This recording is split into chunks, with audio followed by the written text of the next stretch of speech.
Tenda kufanya, sipendi kufanya, inatokea tu. Unasema umeanza mwaka wakati uko darasa ngapi? Darasa la 4. Darasa la 4. Na nilifanywa tu, sio kama niliyari kufanya mwenyewe. Nilifanywa kinguvu. Leo nilikuwa napita maeneo ya Pepsi, huyu anamfahamu. Jamaa aliyenifanyia. Akasema hii ni sungu.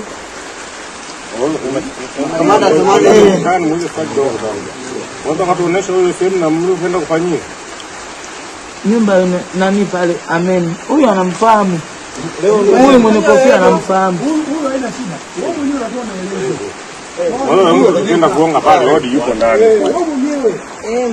Aliingia mwe ndani, akaniingiza yeye mwenyewe. Naenda kumnosha chumba chako leo. Muda ule wakati ninakuja yaani mimi nilikuwa nakuja barabarani hivyo haona mimi ndio nikao nimekimbilia chooni nguo. Wewe ulikuwa umetoka kwenye tukio au ndio unaenda? Amekuita unaenda au ndio? Yaani mimi siitwaji na mtu, inatokea tu hii hali mjomba. Mimi siitwi na mtu. Leo hii ulikuwa unatoka kwenye tukio au unaenda kwenye tukio? Nilikuwa nimetoka sasa.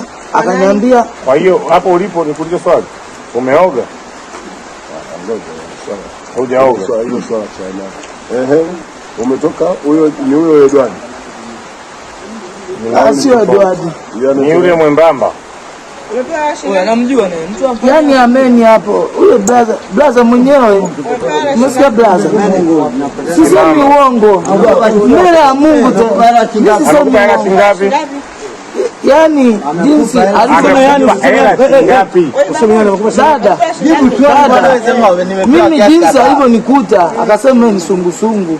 Mimi nikasema brother, mimi naomba tu nisamee hii hali. Hizi nguo amekupa nani? Hizi nguo nilitoka nazo nyumbani. Wewe mwanamke? Wewe ni mwanamke ni mwanaume?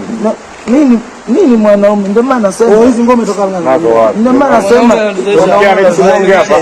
ndio maana nasema simu yangu ni kama nisikilize brother. Nisikilize aje kukuta hivi anakibonga. Wanaume tunakuaga hivi. Ndio maana nasema hii hali sio kwamba mimi unasema nini wewe? Wewe umetoka nyumbani, umevaa nguo, umetoka kule umefanya wasije. Hizo mpige baba hapo. Acha watu wasungwe. Hapa anaongea tu mmoja. sema uongo. Vitatu vya Sema uongo. Yaani huyu